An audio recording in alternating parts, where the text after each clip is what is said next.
पुरुषोत्तम मास ये 13वां महीना मैंने तेरे लिए ही बनाया है। ये तेरे लिए तो मुझे मालूम तो बिना आसन से मरूंगा ना संसन से मरूंगा। भगवान बोले आसन से मारूंगा ना संसन से, लंबे लंबे नाखूनों से मारूंगा। पेट में दी आपने अपने गले में भेजी। बोलो भक्त वत्सल भगवान की। 12 जोड़ी जोड़ते नारायण को क्रोध आया। कहते कि जब क्रोध आता है ना, पति को क्रोध आता है तो पत्नियां ही क्रोध को शांत कर पाती है। तो सोचा कि नारायण को क्रोध आ रहा है तो लक्ष्मी जी शांत करेंगी। लक्ष्मी जी के पास ले गए। लक्ष्मी जी बोला मेरे पति को क्रोध आ रहा है, चलो मैं चल करके देखती हूँ। लक्ष्मी जी ने सोने श्रृंगार किए और जैसे ही लक्ष्मी जी महाराज मटक मटक के चल रही हैं, धीरे धीरे चल रही हैं। और जैसे गई तो लक्ष्मी जी ने नारायण के चरणों को देखा और थोड़ी ऊपर गई तो शेर का मुंह था। एक दहाड़ लगाई, लक्ष्मी उल्टे पे भागी और सीधी जाकर वैकुंठ में रुकी। बोले ना ये मेरे पति नहीं हो सकते हैं, ये मेरे पति नहीं हो सकते हैं। सुनीता किसने क्रोध दिलाया? सुनीता कहते हैं प्रहलाद ने क्रोध दिलाया। प्रहलाद की वजह से क्रोध आया। प्रहलाद ही सब प्रेमी हमारा प्रहलाद को लेकर के गई तो अब इन्होंने प्रहलाद की पीठ को चाटना प्रारंभ कर दिया। क्यों? क्योंकि शेर का भी है और जानवर कभी किसी को प्यार करता है तो चाट करके करता है। तो ये अपने बच्चे को प्रेम करती है, अपने बच्चे को चाट करके प्रेम करती है। और जैसे पीठ को चाटना प्रारंभ किया मुझे हाँ ले लिया आने में, भाई मुझे आने में। भक्त प्रहलाद कहते हैं प्रभु आपने बड़ी कृपा करी। भगवान कहते हैं मांग लो। तो जैसी मांगने के लिए कहा प्रहलाद जी ने कहा कि तुझे देना चाहती हूँ तो एक ही चीज दे दो कि मांगने की कभी हृदय में इच्छा ही नहीं आवे।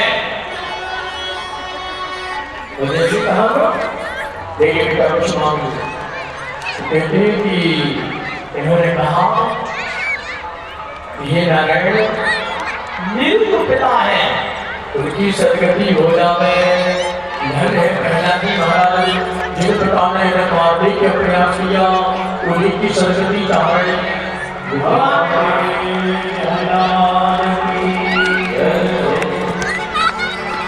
जैसे ही कहा ना मारने की,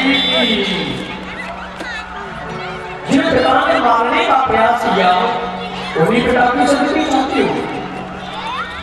चलो पहला जिसके यहाँ कन्या का हक पैदा हो जाता है उसकी तो 21 पीढ़ियों का उद्धार हो जाता है। एक पीढ़ी का नहीं, 21 पीढ़ियों का उद्धार हो जाता है।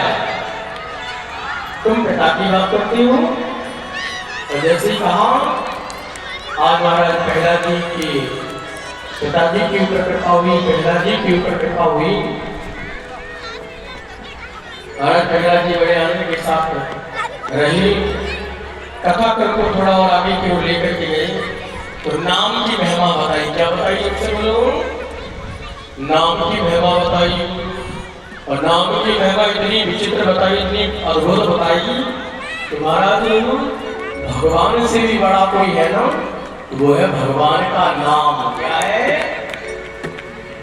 कलियुग केवल नाम आधार, कलियुग केवल नाम आधार, कलियुग केवल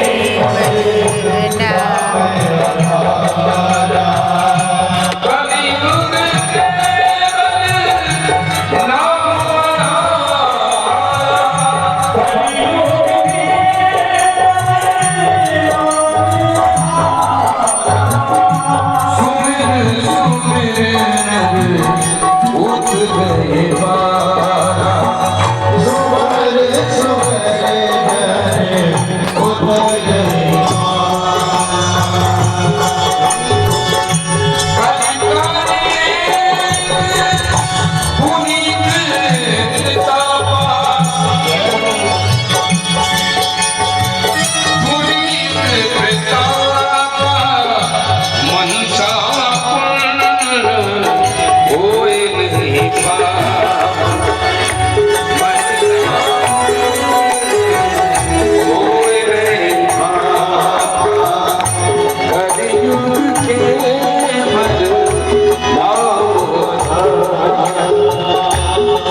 कहते हैं कि नाम जप करने मात्र से ही व्यक्ति भव से पार हो जाता है।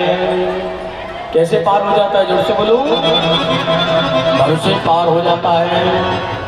और सुनो, कई बहनें हमसे पूछती हैं, कई माताएं हमसे पूछती हैं, महाराज जब मैं नाम जप करती हूँ तो मुझे नींद आने लगती है। क्या आने लगती है, जोर से बोलो।